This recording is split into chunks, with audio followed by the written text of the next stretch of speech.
Gaz is here. Lee's here.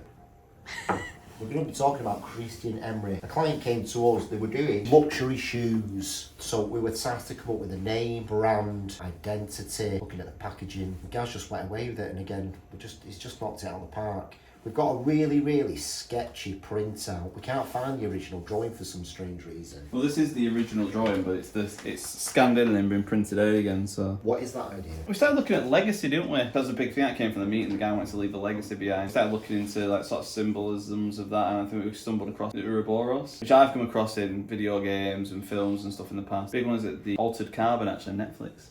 Altered Carbon, yeah. And that's the whole thing about that was rebirth. How often do you think when you're doing branding, you're doing design and stuff, how much do you think games come into inspiration for you? Probably quite a lot, but not necessarily just games. I just think it's media, but it's all drawn from the same place, right? You know, so it's all factual at some point. It's all historical, isn't it? It comes into it, and if it's not drawn in a film or a game or a book, it's, you know, where does it come from then? So I think they all come from similar place. I think it's just the fact that all the games that you play, obviously when you chat about the games and stuff, they've got such great meaning behind the games, haven't they? And everything's got a story, everything's got something behind it, and I think it comes from, you know, like it like you, for example, like we've done stuff in the past, we've done like spirituality brands or whatever it is, and it's like you talk about Gaia or Mother Nature or whatever it is, and then it's like subliminal. So I'm like, I've heard that somewhere before, but it's the name of the planet in Final Fantasy VII. You know what I mean? Yeah. And obviously, Mother Earth. There you go. It's all about that. It's about life and death and cycle of life and stuff. And it's just like crazy. Like, so this is what this sort of symbol that you've created has come into, the sort of cycle of life, the sort of dragon eating its own tail. Yeah. So that's the symbology of it. I think generally it's in that infinity shape, anyways. Because again, that's symbol perpetualness, isn't it?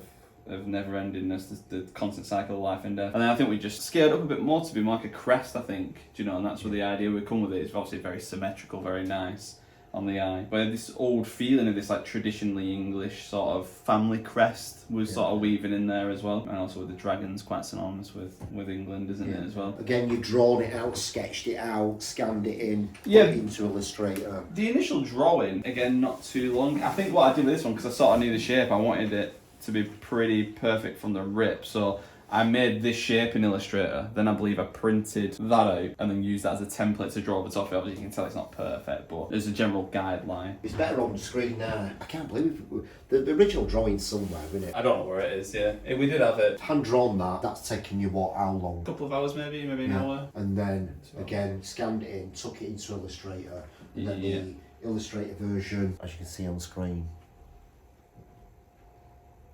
Sick, that, innit?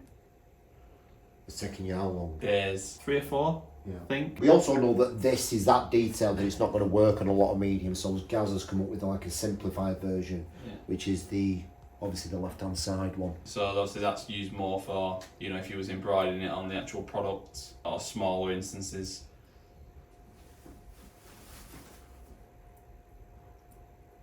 It's a nice funnel, isn't it? Yeah. And then again, that shape, I can't remember what it's called, but that's what we sort of tried to replicate. That pattern was like, it's like a traditional English pattern, isn't it? I can't remember what the thing is. It's almost like is it like a Templar cross sort of thing? It was like looking into that, I think. Trying to bring that into it a little bit. These are what the shoes came in. It's very luxury, isn't it? Yeah, very high end. Yeah. Would you say this is one of your favourites that you've done? I think, in terms of the process, it was good. It's almost become that project though now, I think. How we always talk about, you know, when it goes back to it, it's like Shore House project. Yeah.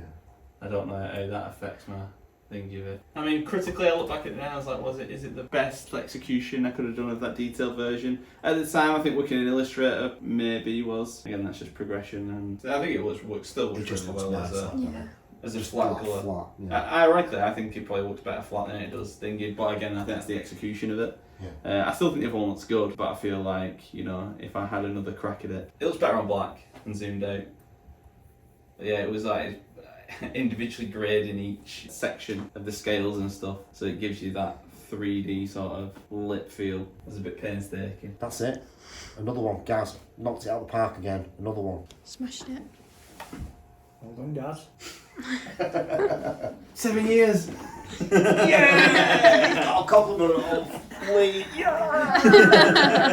It's the only one you're fucking getting. It's on camera. It's on camera. It's eternal. Yeah!